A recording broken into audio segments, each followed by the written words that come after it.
Have you ever had anything bring you to the point that you wasn't sure if you could get out of this? Somehow it's not the one thing, but it's everything.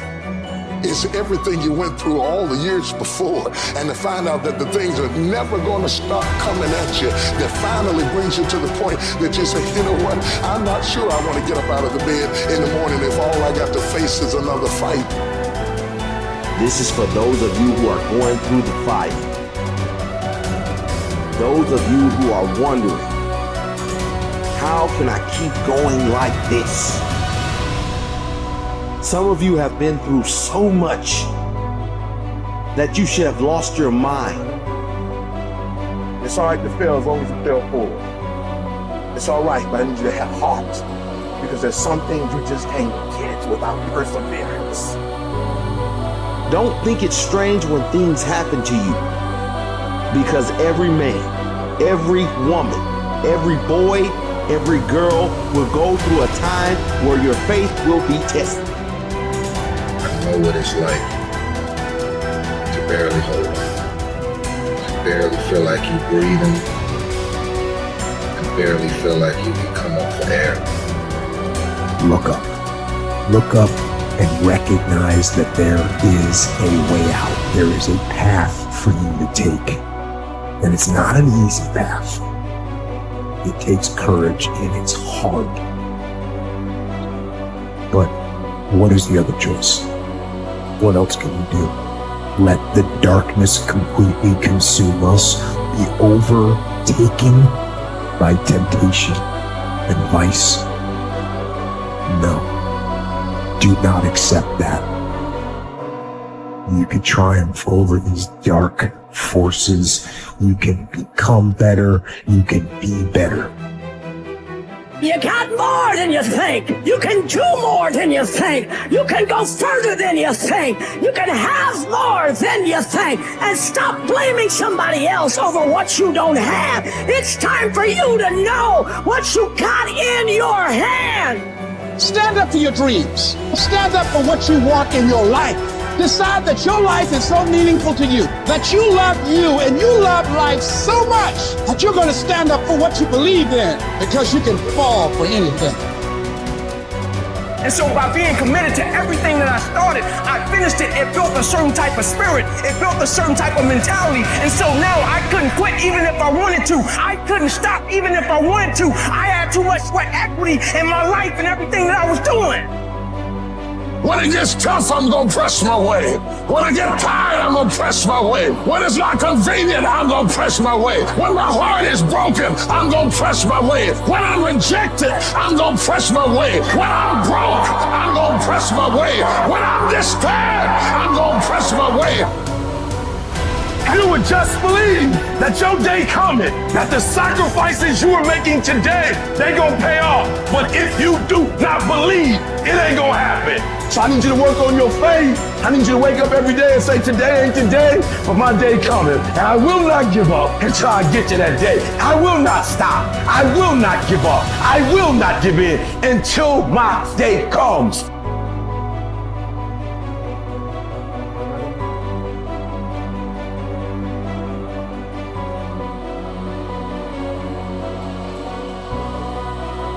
This is another concept which has made its rounds in the world, that something else should motivate you to do what you're doing. If what you are doing is significant enough, you don't need any other thing to motivate you. If what you are doing is truly significant to life, why do you need another motivation to make that happen? If you really understand and experience that what you are doing is truly important for every life around you, you don't need a motivation. Life just goes on. See, does your heartbeat need a motivation to keep it going? I'm asking you. All the life processes is not asking for any motivation, isn't it? Monsoon is coming. Any motivation? No, it's coming year after year, because the natural process is going on. Simply like that. In you and me, life is on. What I'm telling you is, if you are doing something which is aligned with the fundamental life process of who you are, This can find a million expressions. It need not be just spiritual teaching. It can find a million expressions that what you are doing is aligned with your fundamental life process. Then you will not need anything to motivate you. Simply, as a part of life, it will just happen. How much you do simply depends on how much time you invested on upgrading yourself. The problem with the world right now is people are always trying to upgrade their activity. If you upgrade your activity without upgrading yourself, you are bound to break up somewhere. It's like you went on a Formula One track because you want to be on a fast track, and you went with your Maruti 800. Suppose you hit the right kind of speed. All the four wheels will go in four different directions. It won't hold up. If you want to be in that kind of speed and that kind of track, you must prepare the machine. Upgradation of this one is important. If you upgrade yourself, activity will simply happen. Many people around me, many times think I'm superhuman because of the activity that I perform. This is not about being superhuman. If you explore the possibilities of being human, if you explore the possibilities of the immensity of being human, you will realize you don't have to be a superhuman. Being human itself is super. So you will not need any external drive or some other inspiration. The very process of life will do it. It turns out 95% of who we are by our midlife is a set of memorized behaviors, unconscious habits, hardwired thoughts and attitudes, conditioned emotions that are so familiar to us that it doesn't even feel like fear, or it doesn't feel like sadness. It's just who we are. It usually takes crisis or trauma or disease or diagnosis or your lowest point in your life where you're knocked to your knees. And for that moment, you actually have a view of yourself outside of yourself. You can see yourself from a different state. The facade, the whole illusion is over. And that's when a person really begins to think about what they've been thinking about. They begin to notice how they speak or how they act. And I think they begin to pay attention to those feelings on a more regular and conscious basis. And the word meditation, I looked this up because when I started my journey, I'm very scientifically minded. The word meditation, the symbol means to become familiar with. So then the first step to change, if you wanted to create a new life, you have to change. To change your personal reality, you have to change your personality. And the first step is consciousness or becoming aware. So the moment you become conscious of your unconscious thoughts, the moment you become aware of your automatic reflexive habits and your emotional reactions, the moment you can become so conscious of those unconscious states of mind and body that you don't go unconscious again, so familiar with those states. And how many times do we have to forget or go unconscious till we no longer forget or go unconscious and we stay conscious?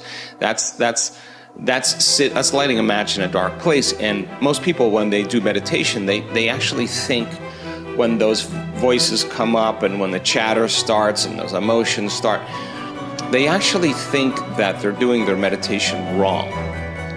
And I want them to know that they're actually doing it right, because you're coming up against those thoughts that slip by your awareness unnoticed or unchecked by many people. You all of a sudden catch how you speak. And people say, if I really want to be happy, let's think about this.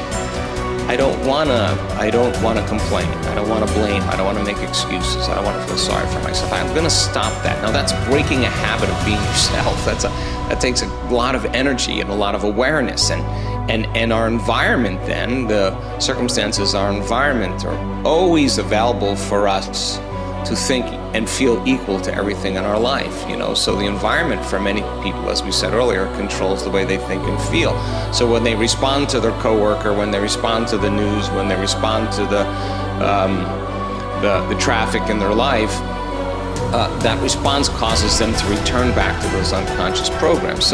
But sitting in a meditation and really sitting in the fire and believing that there's something on the other side of that thought, believing that there's something on the other side of some behavior or some emotion that makes us feel a certain way. That's stepping into the unknown, and it takes us disconnecting from the environment. That's what meditation is about. Playing music or hearing nothing, or closing your eyes and not eating, not smelling, not tasting, not feeling with your body. You're putting your body away and you're not letting it be the mind or the program. You're making it sit still. You're training the animal, right?